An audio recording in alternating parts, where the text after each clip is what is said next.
మీకు ఆవగింజంత విశ్వాసం ఉండిన ఎడల ఈ కొండను చూసి ఇక్కడ నుంచి అక్కడికి పొమ్మన్నగానే అది పోవును.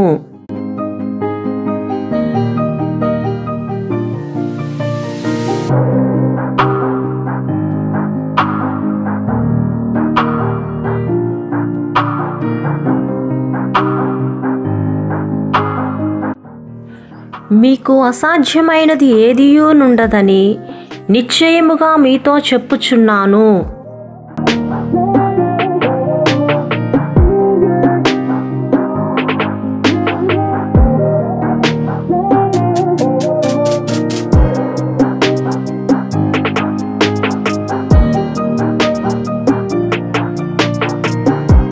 మత్తయి సువార్త 17వ అధ్యాయము 20-21 వచనములు. ఆమేన్.